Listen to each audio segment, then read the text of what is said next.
The Glenelg Freshwater Mussel is considered to be critically endangered. That is one step away from being extinct. This mussel is only found in the Glenelg River system. It's the only spot in the world that it occurs, and unfortunately over time it's declined in range and abundance. So we're here today looking for the Glenelg Freshwater Mussel as part of the Glenelg Freshwater Mussel Bushfire Recovery Project. This project came about following bushfires on the Crawford River in 2019 and 2020.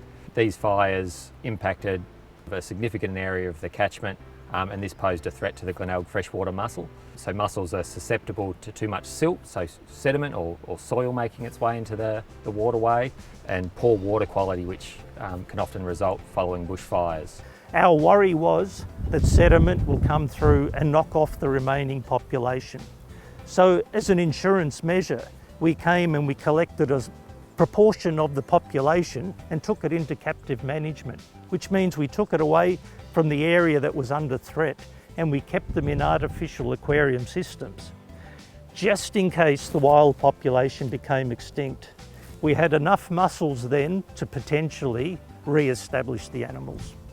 The animals did well in captivity. Only a small sediment event came through, and those animals in captivity have now gone back to join their friends. This project's looking to monitor the known populations of mussels following that bushfire, but also complete some complementary works, so revegetation and weed control, namely, to try and secure those populations into the future. So the Glenelg Freshwater Mussel used to be quite widespread in the Glenelg River system. We know now that it's contracted right down to the very southern end of the system. It's only in a 5 kilometre reach. Now 5 kilometres might still sound like quite a large area, but that 5 kilometre reach is only about 4 metres wide, and not every part of that river is habitat that the animal can survive in. We're assessing to see what the abundance of mussels are and also how far up they move. It's like looking for a needle in a haystack. These mussels are small. They're about the size of your thumb, and if you consider only the very tip sticks up above the mud in the bottom of the stream, that's what we're looking for.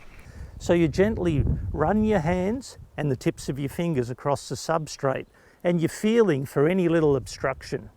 Often at the start you're picking up everything. In the end, you know when you've got a mussel. You can just feel it. The only issue is that with your hands you can't cover too much area.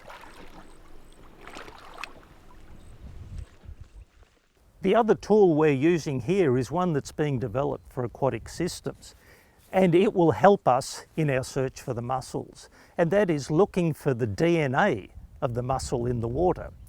All animals release DNA at various stages, either from saliva or skin or scales or even their feces, and that can be detected in the water.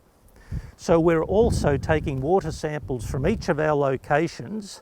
These will be stored, put in a freezer, and then we will genetically test those samples to see if any of those samples contain the genetic material or DNA for the Glenelg Freshwater Mussel. So this is our eDNA filtration system. So in a nutshell, it's essentially a glorified water pump. The way that it works is in this little compartment here we have a filter. The water gets sucked up via this backpack, which acts as a water pump.